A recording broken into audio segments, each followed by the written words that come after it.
Bonjour et bienvenue à tous et à toutes. Aujourd'hui, nous allons prendre quelques minutes pour découvrir rapidement comment est-ce que SharePoint peut nous servir de manière personnelle ou de manière professionnelle. Pour le faire, nous allons passer par 5 étapes vraiment rapides qui vont nous amener tour à tour à comprendre ce qu'est SharePoint en réalité, à savoir comment est-ce qu'on peut faire pour l'acquérir, pour l'avoir et l'utiliser dans nos environnements respectifs, comment faire pour y accéder une fois que SharePoint est déployé dans nos environnements.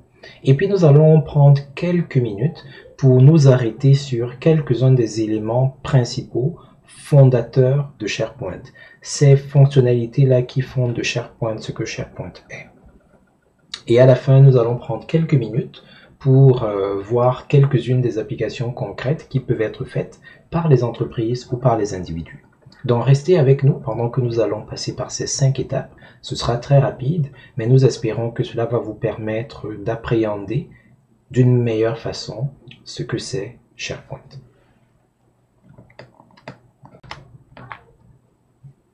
Le premier point de notre démarche va nous permettre de comprendre de quoi il est question lorsqu'on fait allusion à SharePoint. SharePoint, qu'est-ce que c'est? C'est quoi en réalité? Alors, ce que nous pourrions dire, c'est que SharePoint, ce n'est pas un logiciel comme on pourrait l'entendre au sens classique du terme. C'est plutôt une combinaison de fonctionnalités, une combinaison de services qui vous sont offerts. En d'autres termes, SharePoint, c'est beaucoup plus, faut le voir comme une plateforme qui est capable de vous offrir, qui est capable de créer avec votre aide, qui est capable de favoriser la mise en place des portails et des sites web, qui est capable de favoriser la gestion de contenu de la même manière qu'un système comme WordPress ou Joomla. Et l'une des similitudes en termes de gestion de contenu avec par exemple Joomla, WordPress, Drupal, c'est que vous êtes capable de gérer ce contenu sans nécessairement avoir des connaissances approfondies en programmation, etc. Donc, de la même manière qu'avec les nouvelles fonctionnalités de WordPress, vous pouvez créer des sites web complets, interactif, dynamique et tout ce que vous voulez, sans connaître PHP. De la même façon, sans connaître l'ASP, vous êtes capable de faire pareil avec SharePoint. Vous êtes également capable de faire une gestion intelligente des fichiers. Dans les entreprises, la gestion de fichiers est l'un des problèmes principaux parce que les gens ont des ordinateurs de travail, donc parfois ils ont des fichiers sur leur poste de travail. Parfois il y a des dossiers partagés en réseau. Avec le cloud, il y a également des dossiers qui sont sur le cloud. Et parfois, si la structure n'est pas extrêmement bien organisée et que les employés ne sont pas non plus rigoureux, il peut très bien se trouver des cas où les fichiers sont perdus entre tous ces environnements ou alors ils sont démultipliés. Avec SharePoint, vous avez la possibilité d'avoir un espace central où cette hiérarchie de fichiers, cette organisation, cette arborescence de fichiers pourrait être organisée. Pour aller un peu plus loin que la gestion de fichiers, SharePoint peut également permettre la gestion électronique des documents. C'est-à-dire que pour chaque document avec lequel vous interagissez, vous voulez être capable de bien les indexer, d'y associer de puissantes fonctions de recherche pour rechercher les documents à l'intérieur de leur contenu, pour les classer d'une certaine manière, pour les versionner, c'est-à-dire connaître et suivre vraiment la version 1, 2, 3, 4, 5 de chaque fichier, ainsi de suite. SharePoint est également capable de favoriser les des partages d'informations grâce au forum, grâce au chat avec les dernières versions. Vous pouvez même créer des blogs à la même manière que WordPress, etc. Donc, SharePoint ouvre vraiment un éventail de possibilités. Et un autre des gros avantages, c'est que cette plateforme de service est entièrement intégrée. À moins que vous soyez vraiment un spécialiste, vous ne vous rendez pas nécessairement compte que c'est différents produits qui interagissent. C'est vraiment de la bonne intégration. SharePoint, c'est également du Microsoft. Alors, contrairement à du développement web classique sous PHP par exemple, comme avec WordPress, où on aurait eu comme langage de programmation PHP, comme serveur serveur web Apache par exemple, et comme moteur de base de données MySQL. Dans ce cas-ci, nous avons comme langage de programmation ASP.NET, nous avons comme serveur web IIS, et nous avons comme moteur de base de données SQL Server. C'est particulièrement important si vous décidez d'héberger un site web qui est propulsé par SharePoint chez un hébergeur classique. Il faudra chercher des hébergements de type Windows parce que la plupart des hébergements sont de type Linux.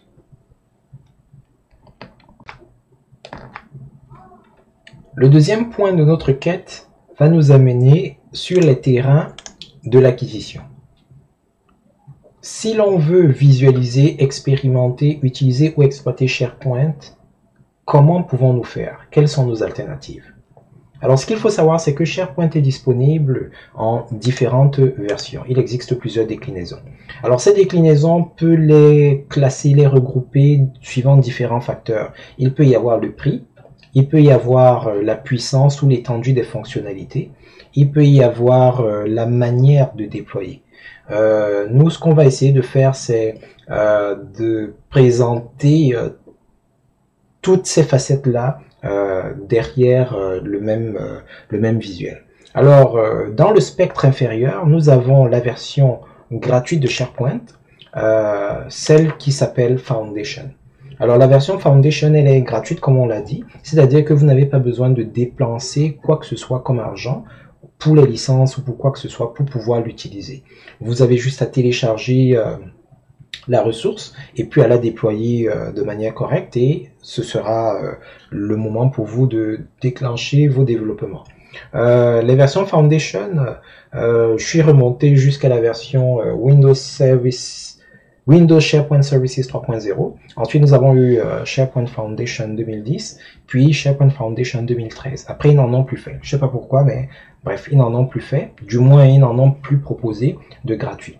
Ce qu'il faut savoir, c'est que SharePoint Foundation 2010 est installable sur un poste de travail classique. Nous avons d'ailleurs un cours là-dessus. Vous pourrez toujours le consulter. SharePoint Foundation 2013, par contre, a besoin d'un système d'exploitation serveur pour être déployé. Donc, vous avez besoin de Windows Server peut-être 2012 ou etc. Ce qu'il faut retenir, c'est que les versions Foundation, vous pouvez les déployer vraiment sans rien payer. Le tiers supérieur comporte les versions qu'on peut déployer sur site ou on-premise, c'est-à-dire vous avez votre réseau local ou votre LAN ou bref dans votre entreprise ou alors pourquoi pas sur votre machine personnelle si vous avez les équipements et les licences nécessaires. Et ces versions-là, on peut les découper suivant les fonctionnalités qui sont mises à votre disposition en version standard et en version entreprise. Et pour chacune de ces sous-versions, c'est-à-dire soit standard, soit entreprise, nous avons d'autres déclinaisons qui dépendent des années où l'application a été mise sur le marché. C'est ainsi que nous avons SharePoint 2007, que ce soit standard ou entreprise, 2010, blablabla, 2013, 2016, 2019. À peu près tous les 3 ans, ils créent de nouvelles versions. Ils sont assez stables là-dessus. Je suis pas sûr qu'en 2022, il y en aura une autre, parce qu'ils sont en train de pousser la version online qu'on va aborder tout de suite là. Mais globalement, voilà les versions que vous pouvez déployer sur site.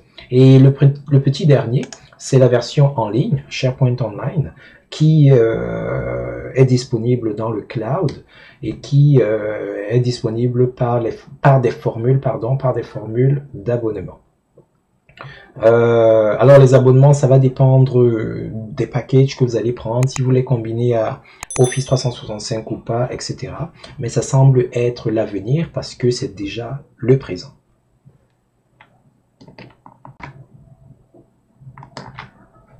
Troisième étape de notre compréhension de SharePoint, comment fait-on pour y accéder une fois que le système a été acquis? On suppose que vous avez opté pour Foundation ou vous avez opté pour Standard ou Entreprise ou vous êtes allé avec SharePoint Online. Une fois que vous l'avez acquis, vous avez payé les licences ou pas, dépendamment de ce que vous avez fait, comment est-ce que vous faites pour y accéder? Alors, cela va varier suivant le type d'installation que vous avez réalisé. Si vous avez opté pour Foundation ou la version sur place, ça va probablement se passer par une connexion à votre réseau local grâce à un ordinateur qui est connecté à ce réseau. Puis il faudra vous diriger vers, comment dire ça, l'URL du serveur en question. Éventuellement, il faudra vous authentifier. Il y a des systèmes où c'est le single sign-on, c'est-à-dire qu'une fois que vous êtes connecté avec votre ordinateur dans votre profil, nom d'utilisateur, mot de passe, toutes les fenêtres que vous allez ouvrir dans cet environnement-là vont hériter de votre profil. Donc, c'est probablement ce qui va se passer. Si on regarde, par exemple, ici, ce poste de travail s'appelle SharePoint, un nom un peu alien là, SharePoint. Et pour y avoir accès, il faut juste que je vienne sur cette URL-ci et je suis sur SharePoint. Alors là, je suis pas sur la page intense du site. Voici la page intense du site. Donc en atterrissant ici, là, j'atterris tout simplement sur... qu'est-ce que vous voulez dire? J'atterris tout simplement sur le site web en question. Alors, mais c'est pas toujours comme cela. Si vous avez décidé de prendre SharePoint Online, ce qui va se passer, c'est qu'il faudra vous connecter à office.com à partir d'un navigateur web. Et puis, à partir de là, il faudra que vous vous authentifiez en fournissant vos noms d'utilisateur et vos mots de passe. Puis, vous allez être redirigé vers une page qui va vous offrir tous les produits Office auxquels vous avez souscrit, donc dépendamment de comment dire ça, des packages que vous aurez achetés, vous aurez SharePoint Online et ou d'autres services associés. Prenons maintenant quelques minutes pour examiner, comment dire ça, quelques-unes des principales fonctionnalités de SharePoint, des éléments qui en sont les fondements. Parmi les choses que vous êtes capable de faire avec SharePoint, le premier élément, ce sera facilement mettre en place des sites web. Alors les sites web que vous allez pouvoir mettre sur SharePoint peuvent être vraiment de toutes sortes. Ça peut être des sites web personnels. Quand je dis personnel, c'est pour un individu au sein d'une entreprise, il veut se présenter, etc. Mais ça peut être également des sites web personnels. Vous êtes un artiste ou je sais pas trop quoi, là, et vous voulez vous promouvoir. Ça peut être des sites web corporatifs, c'est ce qu'on voit le plus souvent, c'est-à-dire des sites web d'entreprise, de compagnie. Ça peut être des portails, des intranets ou des extranets. Globalement, SharePoint est utilisé beaucoup dans ces contextes-là. Sites web corporatifs, les portails, les intranets, les extranets. Mais vous pouvez également faire de la gestion de contenu comme des blogs et toute forme de gestion de contenu et bien d'autres choses également. Alors très rapidement, ici c'est un site web, alors il est extrêmement banal et là il n'est pas customisé, mais alors pas du tout. Alors ça fait que bon, ça ressemble pas à grand chose, mais le but d'un site web, c'est comment dire ça, de fournir des informations à un public cible grâce à un navigateur web, tout simplement. Alors, cette information, ça peut être aussi simple que la présentation d'une entreprise, mais ça peut être la présentation de résultats financiers, ça peut être des astuces, ça peut être des formulaires, etc. À partir du moment où vous offrez des informations qui sont accessibles par un site web à un public cible, c'est un site web a priori, ok. Alors si le public cible c'est à l'intérieur de l'entreprise, bon, ce sera un site web interne, un intranet. Et puis, dépendamment de certaines orientations, ça peut être un extranet, ça peut être un véritable site web vraiment dédié à tous ceux qui sont à l'extérieur de l'entreprise, etc. Donc, ça fait partie vraiment des premières fonctions de SharePoint. Alors, une autre des fonctionnalités vraiment intéressantes de SharePoint, c'est la gestion de fichiers. Dans la gestion de fichiers, vous avez la possibilité de centraliser le stockage des informations, plus au niveau, par exemple, d'un ordinateur ou de plusieurs ordinateurs, comment dire ça, plusieurs postes de travail individuels, plus au niveau d'un serveur ou de plusieurs serveurs centralisés, mais au sein d'un environnement qui est accessible par navigateur web. Alors, ça peut prendre vraiment différentes formes, ça dépend des organisations. Mais si je prends par exemple le cas de cette bibliothèque de documents ici, là, j'ai des fichiers qui sont enregistrés. Là, j'ai créé un sous-dossier. Bon, laissez-moi entrer. J'ai créé un sous-dossier, mais rien ne m'empêche, si j'ai les droits bien sûr, de créer un autre sous-dossier.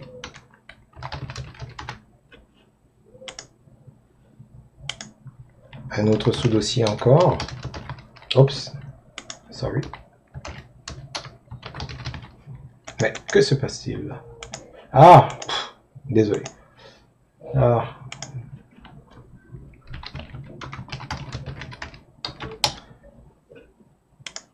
Etc. Et je peux aller comme ça à l'infini, entre guillemets. Donc pour chaque sous-dossier, je peux créer encore de nouveaux sous-dossiers. Donc je peux vraiment recréer toute une arborescence. Et cette arborescence-là peut me permettre, comment dire ça, de créer une structure dans laquelle les employés vont conserver l'information. Et ce qu'il y a de fantastique avec cette gestion de fichiers, c'est que cette arborescence-là est à l'intérieur de SharePoint.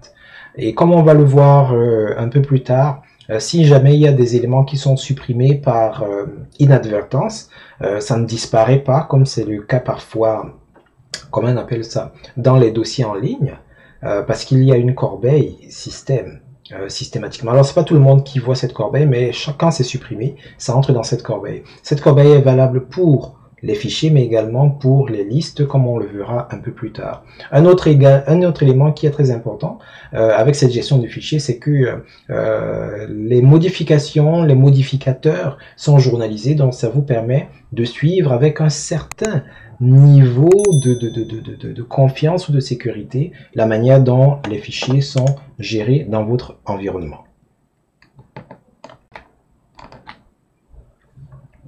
Une autre des forces surnaturelles de SharePoint, c'est sans aucun doute la bibliothèque de documents. Alors, nous avons vu un peu la gestion de fichiers. La bibliothèque de documents va un peu plus loin et elle permet de gérer électroniquement les documents, de favoriser les recherches et plein d'autres choses. Voyons donc.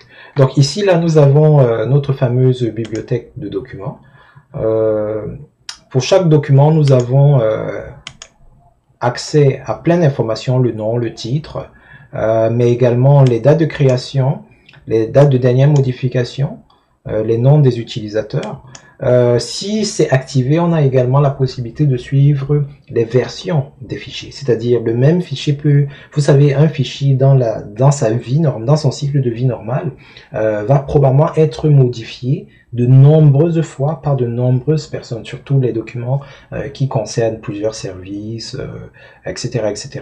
Alors, c'est pas toujours nécessaire de connaître tout ce qui s'est passé dans sa vie, mais il y a des moments où on veut vraiment retracer cela. Avec les outils classiques, c'est possible, à condition que vous ayez mis en place une infrastructure assez robuste, mais c'est parfois un peu compliqué. Avec SharePoint, out of the box, c'est-à-dire à partir des fonctionnalités de base de l'interface, vous êtes capable d'avoir ce suivi, ces informations-là.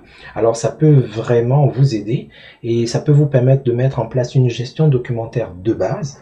Alors ne soyons pas fous, ne soyons pas capotés là. Les versions de base de SharePoint, c'est pas du j'ai oublié comment s'appelle ce logiciel là. Bref, c'est pas une gestion documentaire high, mais c'est mieux que rien. C'est beaucoup mieux que rien. Ça veut dire que c'est plus que moyen. Ok, c'est plus que moyen pour des besoins classiques.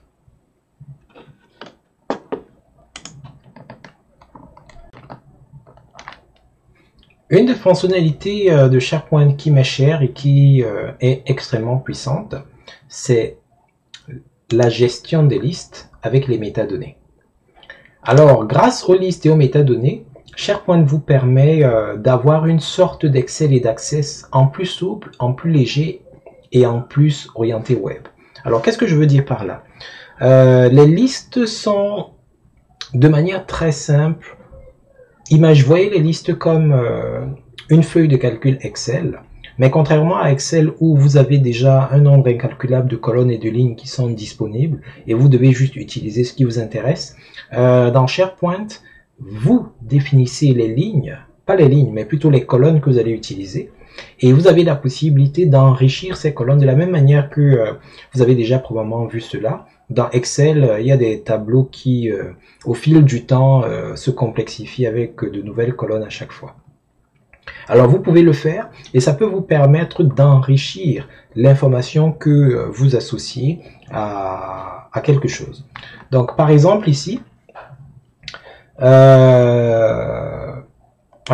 vais prendre une liste. Non, elle est un peu bizarre, mais oui, on va la prendre. Alors, cette liste-là, elle est définie par ces trois colonnes. La colonne titre, la colonne 2 et la colonne 3.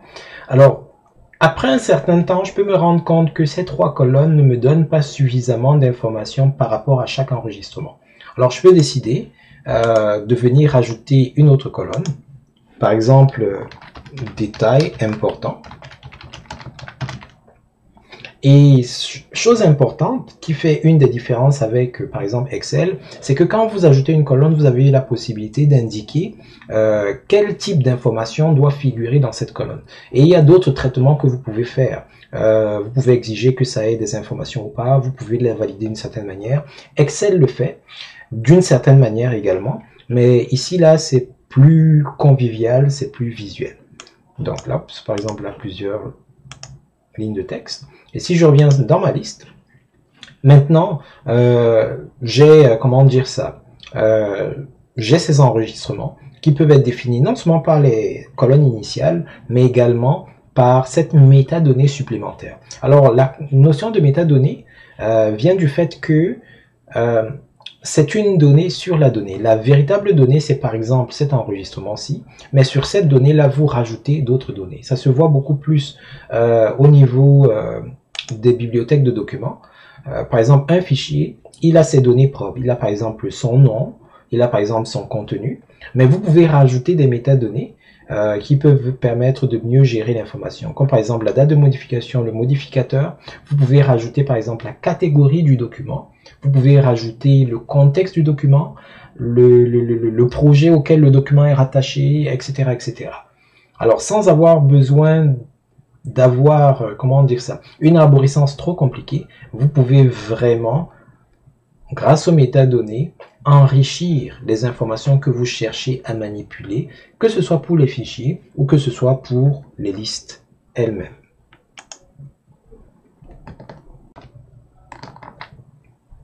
Lorsque le courrier électronique est venu et qu'il s'est démocratisé, ça a beaucoup changé la vie des individus. Mais à un moment donné, on a commencé à en abuser, à tel point que les gens envoyaient des courriels pour tout et rien.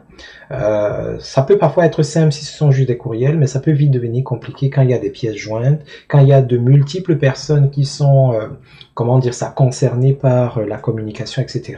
Ça fait des pièces jointes qui se retrouvent partout. Si la conversation dure, par exemple, dans le cas d'un projet qui prend un peu plus de temps, on se retrouve avec des fils de discussion de plusieurs années. Parfois, si quelqu'un rentre dans le service et qui n'est pas dans la boucle, il sera complètement perdu. Même si vous lui transférez les fichiers, il ne sait pas qui a commencé. C'est vraiment du n'importe quoi. Et SharePoint, en plus de favoriser la gestion de fichiers, la gestion documentaire, les listes et les métadonnées, il permet d'aller encore plus loin en favorisant les flux. Les flux, c'est tout simplement des mécanismes qui permettent de faire circuler l'information à l'intérieur de SharePoint, mais également au sein de l'entreprise. Ça utilisera, il est vrai, comment est-ce qu'on appelle ça, le courrier électronique, mais le fait que les fichiers peuvent être centralisés, qu'il peut y avoir une gestion documentaire associée à cela, des métadonnées qui enrichissent, ça fait que ça peut rester au sein de SharePoint sans polluer nécessairement l'intégralité des boîtes de messagerie. Et en général, avec les flux, ce qui va se passer, c'est que ce qui va être envoyé par courrier électronique, ce sera très souvent, ça dépend bien entendu des cas, mais très souvent ce seront des notifications qui auront des liens vers le site SharePoint. C'est-à-dire que vous avez la possibilité vraiment de garder et les fichiers, les pièces jointes dans un endroit centralisé pour ne pas multiplier les tailles des boîtes aux lettres. Alors les flux vont vraiment vous permettre de transférer les informations d'une façon inventive et ça peut également vous permettre de traduire vos processus métiers dans SharePoint. En définissant correctement les flux d'informations, vous pourrez par exemple demander à SharePoint de faire circuler un formulaire comme vous le feriez si vous étiez, comment dire ça, dans votre processus papier normal.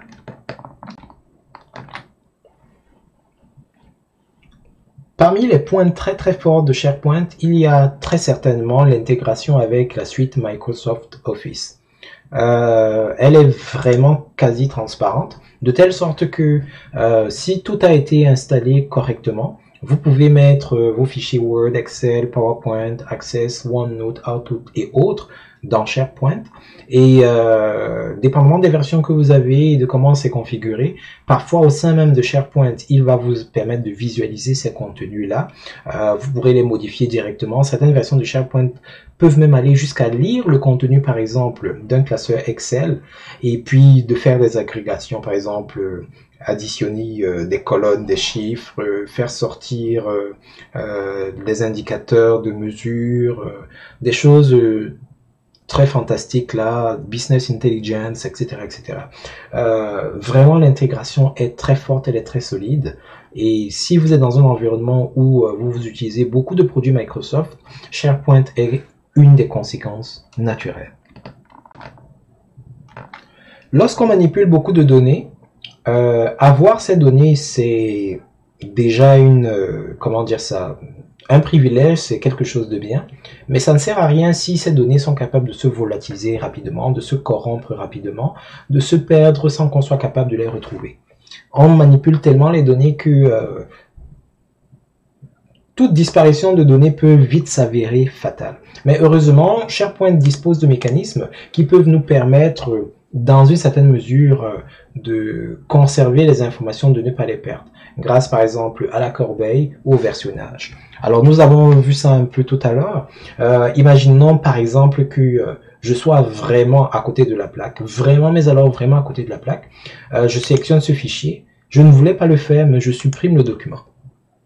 J'ai même cliqué sur le bouton de confirmation, mais je n'étais vraiment pas conscient de ce qui m'arrivait. Ok. Alors, ce n'est pas grave entre guillemets parce que bon, là, je suis administrateur de ce poste, mais si j'étais un utilisateur classique, je ne verrais pas nécessairement cela. Mais les administrateurs du site peuvent toujours revenir dans la corbeille et voir le fichier, savoir où est-ce qu'il était le fichier. Quand est-ce qu'il a été supprimé, quelle est sa taille, etc. Et ils peuvent toujours le ramener là où il était. Alors, c'est pas simplement pour les fichiers, c'est également pour les éléments de liste. Donc, si par exemple, je suis encore vraiment à côté de la plaque, et par mot, cet enregistrement, si je le sélectionne, je le supprime, je valide la suppression, mais je suis vraiment à côté de la plaque, on peut toujours le retrouver en allant dans la corbeille. Donc là, c'est dans le cas où la personne a la possibilité de supprimer. Mais en jouant par exemple avec les permissions, vous pouvez même par exemple assigner des privilèges qui sont tels que la personne peut lire le contenu, elle peut modifier le contenu, mais elle ne peut pas le supprimer. Ça, c'est un autre niveau de sécurité qui n'est pas nécessairement facilement implémentable dans un réseau classique. Autre particularité, c'est que il y a la gestion des versions. Par exemple, si je regarde cet enregistrement-ci, vous pouvez voir ici là que nous en sommes à la version 2.0. Et si je clique ici sur historique des versions, vous pouvez voir que la version 1.0 a été créée à 20h15 par Soka Wakata. Voilà le contenu de cette version, de cet enregistrement, de cette liste-là. Mais il y a eu une version 2.0 qui a été créée à 20h15 encore, le temps n'existe pas, et puis toujours modifiée par cet individu, et etc. Par exemple, ici c'était 32, là c'est devenu 35. Alors ici, on peut voir les éléments qui ont changé. Les éléments qui ont changé par rapport à la version 1.0, c'était le champ vitre. Alors ici, vitre, il y a du vide et puis ça commence par, là, je sais pas qu'est-ce que c'est. Alors qu'ici, ça va commencer par encore du charabia incompréhensible. Et puis il y a vitre qui est 35 ici, alors qu'auparavant, il était 32. Donc, cette possibilité de gérer les versions, qu'il faut activer, bien entendu, ou veiller à ce que ce soit activé, peut vous permettre de conserver l'information, de sauvegarder l'information. Alors ça vient avec un contre-coup parce que si vous versionnez tout et qu'il y a beaucoup de modifications sur vos fichiers, bon, ben, ça va prendre un peu plus de place sur le disque dur, mais au moins c'est possible, ça fait partie des fonctions offertes. SharePoint permet de manipuler les données. Et lorsqu'on a beaucoup de données, c'est parfois, comment dire ça, sujet à différentes interprétations. Mais si on n'a pas les bons outils pour interpréter ces données, on peut être vite dans les problèmes. Heureusement, SharePoint permet de manipuler ce qu'on appelle les vues, qui nous permettent de voir et d'analyser les données sous différentes formes. Alors ça marche très bien avec les, comment est-ce qu'on les appelle, les listes, qu'elles soient personnalisées ou pas. Là, par exemple, l'affichage par défaut nous permet de voir 4 colonnes, titre, colonne 2, colonne 3, détails importants. Mais on peut par exemple changer de vue. Voyons donc. Bon, ici, il n'y en a pas. On peut rapidement en créer une vue ou un affichage. Alors, on peut décider de n'afficher que colonne 3. Par exemple, ici, on va dire ma vue. On crée un affichage et on se dit que rien que les informations de la colonne 3 sont pertinentes pour nous. Donc ça fait que nous avons exactement les mêmes informations, mais là on n'affiche que les informations qui étaient présentes dans la colonne 3. Alors si on sélectionne l'élément et on clique sur afficher l'élément, on peut voir que toutes les informations sont toujours là. Titre, colonne 2, colonne 3, mais ici là on a juste ces éléments-ci. Alors on peut modifier l'affichage, on peut décider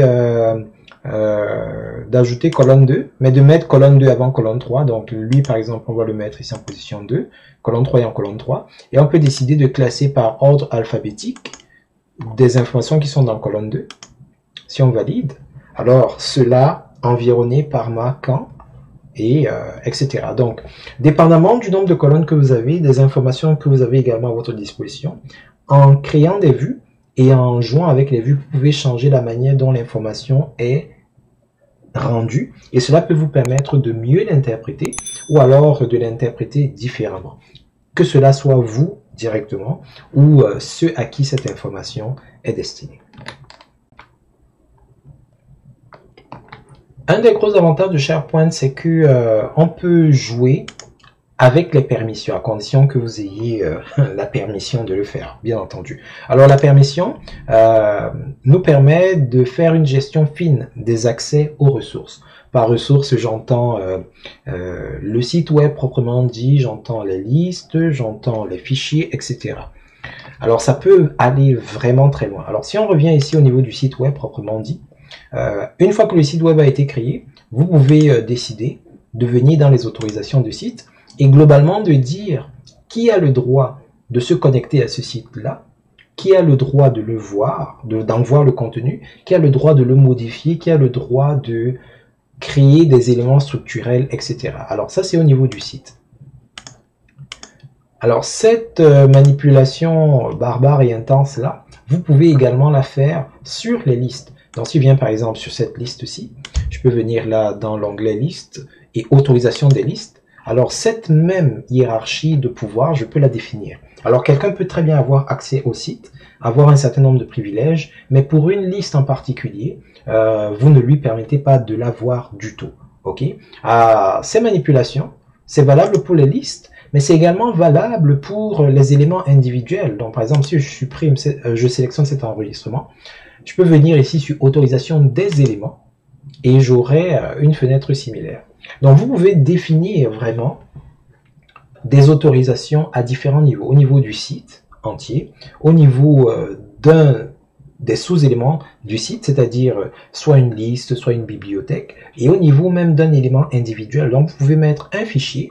Oui, le fichier est sur l'intranet et tout le monde a accès à l'intranet, mais vous pouvez décider que pour ce fichier-là en particulier, seul le directeur général, seules les ressources humaines ont la possibilité de le voir, de l'afficher, de le modifier, etc., etc.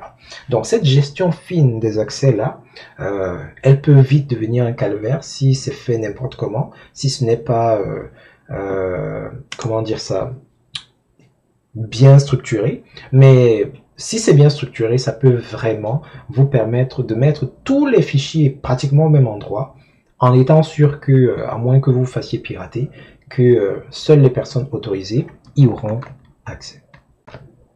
Une autre des fonctionnalités sur lesquelles nous voulons attirer votre attention, et pas des moindres, c'est la gestion des web parts.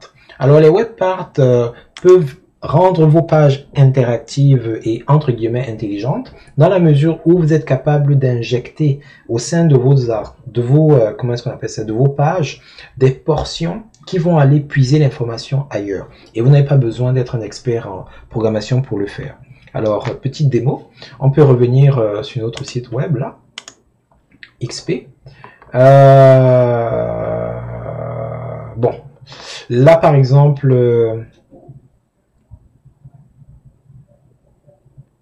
Alors là, par exemple, nous avons sur notre page d'accueil plusieurs sections, deux grosses sections. Et dans la section de droite, là, de gauche plutôt, nous avons les documents partagés, nous avons l'autre bibliothèque, nous avons des listes. Alors, on peut venir ici, cliquer sur modifier. Par exemple, je veux afficher des informations particulières ici. Je clique là. Et je peux venir ici, au niveau de l'onglet insérer, prendre les composants web part. Et je peux par exemple ajouter par exemple le calendrier. Alors vous voyez, j'ai ajouté le calendrier. Il y avait des événements dans mon calendrier, ils apparaissent automatiquement. Alors pas besoin de connaître l'ASP, pas besoin de connaître du PHP, de l'HTML ou quoi que ce soit. On clique et on clique encore une fois.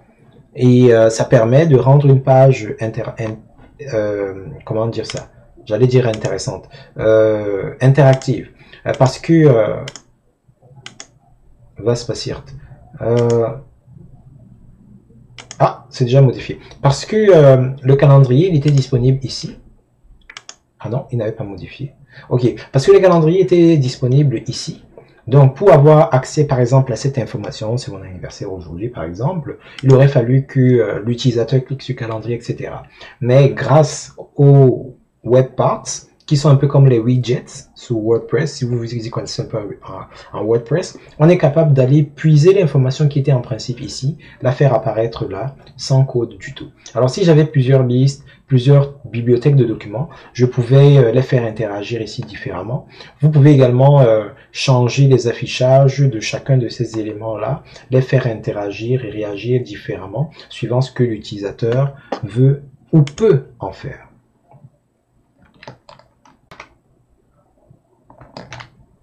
Nous voici rendus à notre cinquième étape. Il est question pour nous donc de voir, sachant que nous savons à peu près quelques-unes des fonctionnalités de SharePoint, quels sont les contextes où SharePoint pourrait être utilisé chez nous. Alors ça va bien entendu, cela va dépendre de vous, de votre niveau de confort avec SharePoint et de votre capacité à arriver. Mais les autres entreprises, quelques-unes des choses qu'elles ont faites, c'était par exemple, bien entendu, des portails et des intranets. Alors ça, c'est l'une des utilisations les plus communes qui sont faites de SharePoint. Quand les gens ont SharePoint, c'est plus facile pour eux de mettre en place un intranet pour permettre aux employés d'avoir accès à un certain nombre d'informations sans nécessairement passer par le courriel. Ça permet à des divisions ou à des services d'échanger les informations, etc. Donc ça, c'est vraiment l'une des utilisations les plus répandues de SharePoint. Tel point que certains appellent carrément SharePoint l'intranet. Aussi simple que ça. Alors, on peut également utiliser SharePoint, ou alors les entreprises utilisent également SharePoint pour faire de la centralisation de la documentation. Oui, on peut avoir des répertoires en réseau, etc. Mais pour les raisons que nous avons évoquées tout à l'heure, SharePoint peut être une sérieuse alternative. Ça réduit, si c'est bien utilisé, les échanges de courriels, les pièces jointes. Ça rend les répertoires plus efficaces et un peu plus sûrs parce que il y a des mécanismes supplémentaires qu'il faut mettre si vous avez juste un ou plusieurs répertoires en réseau. SharePoint a ces éléments-là embarqués, donc ça facilite pas mal les choses. Alors ça peut permettre également de développer des communautés grâce aux annonces, aux babillards. Vous pouvez créer des forums, vous pouvez créer des wikis. Il y a des blogs, il y a des fonctionnalités de blog qui existent. Les nouvelles versions même des fonctionnalités de chat, de conversation, c'est pas instantané. Oui, c'est instantané, en direct, live, tout ce que vous voulez. SharePoint peut être utilisé pour faire de la gestion de tâches, une sorte de gestion de projet, sans avoir à utiliser un logiciel comme Microsoft Project ou encore Outlook. Vous pouvez, mais si vous avez ces éléments-là dans votre environnement, vous pouvez les faire communiquer, c'est-à-dire vous avez vos tâches dans Microsoft Project, vous les synchronisez avec SharePoint, vous pouvez également synchroniser ça avec Outlook, de telle sorte que vous pouvez à partir de SharePoint suivre l'évolution des tâches des uns et des autres, votre planification va se mettre à jour, les employés concernés peuvent recevoir des notifications, des rappels, etc., etc. C'est vraiment très intense pour la gestion de projet. Et même si vous n'avez pas Outlook ou Microsoft Project, vous pouvez rien qu'avec SharePoint faire une gestion simplifiée. Alors il ne faudrait pas que ce soit le phare ou le troisième lien que vous vouliez construire, ce serait un peu trop compliqué peut-être, encore qu'avec une gestion serrée, c'est tout à fait possible. Mais si vous êtes une PME, ça peut très bien se faire. Et même une grande entreprise, pourvu que ce soit analysé comme du monde. Vous pouvez faire de la gestion des ressources et la gestion du temps. Il offre par exemple des calendriers, dont vous pouvez réserver, planifier des réunions, réserver des salles, des projecteurs, des outils de visioconférence et plein d'autres choses également. Et grâce au flux, vous pouvez optimiser les processus. Une fois que votre processus est optimisé, vous pouvez l'informatiser assez facilement. On sait que tel formulaire, lorsqu'il est rempli par le demandeur, après ça va dans tel bureau pour obtenir telle autorisation, après ça va en deuxième instance chez tel individu pour faire telle chose. Donc au lieu de faire ça manuellement ou alors envoyer des courriels manuellement, vous pouvez utiliser les flux de travail dans SharePoint pour automatiser ce processus. Quelqu'un remplit un formulaire et puis c'est le système qui, après le premier remplissage, le transfère au deuxième intervenant, puis au troisième, puis au quatrième, etc. etc. Tout cela sans programmation intensive et abusive. Alors SharePoint peut véritablement vous aider. Nous venons de voir en 5 points quels sont les éléments qui font de SharePoint ce qu'il est, quelles sont ses fonctionnalités, quelques-unes de ses fonctionnalités de base, comment est-ce qu'on peut faire pour l'acquérir et comment est-ce que les entreprises les utilisent les plus souvent. Si vous désirez aller plus loin, au-delà de cette présentation rapide, nous vous invitons à consulter notre site web pour des cours et astuces de temps à autre sur SharePoint, mais nous avons également des cours qui sont plus complets et plus spécifiques à certaines fonctionnalités. Nous avons notamment un cours qui peut vous aider à créer un outil de gestion de projet sur SharePoint Online. Nous avons un autre cours également qui peut vous aider à installer SharePoint sur votre ordinateur personnel dans le cas où vous voulez vous familiariser avec sans avoir à dépenser quoi que ce soit. Restez toujours connecté à notre site web parce que nous avons des prix défiant toute concurrence sur sokawakata.com et des promotions toujours fantastique. Donc, restez connectés et puis venez avec nous pour apprendre, découvrir et aller au-delà de tout le blocage classique.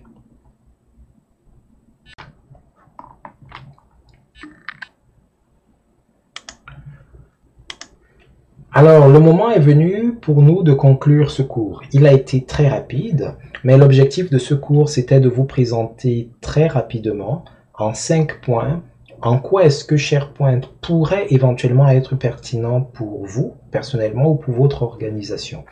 On a donc vu tour à tour de quoi il était question dans SharePoint, comment faire pour l'acquérir, comment ensuite faire pour y accéder une fois que c'est déployé dans votre environnement. Cette partie-là, il faudra vérifier avec vos administrateurs une fois que c'est en place, sauf si vous le faites vous-même. Ensuite, nous nous sommes attardés sur quelques-unes des particularités et des pièces fondatrices de SharePoint. Pour finir, nous avons vu quelques-unes des utilités que les autres entreprises faisaient de SharePoint. Mais là, c'est ce que elles ont fait. Rien ne vous empêche de créer de nouvelles utilités en combinant les fonctionnalités qui sont à votre disposition. Alors, si vous êtes dans un environnement où il y a beaucoup de produits Microsoft, beaucoup de produits Word, Excel, PowerPoint, etc., vous avez parfois de la difficulté à conserver les documents. Il y en a qui se perdent, c'est pas forcément bien structuré. La mise en place d'un réseau en ligne est un peu tordue, etc. Vous voulez des fonctionnalités de gestion documentaire, vous voulez créer par exemple des espaces de collaboration, vous êtes intéressé par l'optimisation et l'automatisation de certains processus d'affaires, alors je ne peux que vous suggérer de jeter un coup d'œil à SharePoint parce que ça pourrait vraiment vous aider. Vraiment vous aider. Et si vous voulez voir quelques-unes des choses qui sont possibles de faire avec SharePoint, consultez notre site web sokawakata.com et consultez également nos autres cours sur le sujet. Alors sur ce, je vous souhaite plein de bonnes choses et beaucoup de succès dans vos entreprises.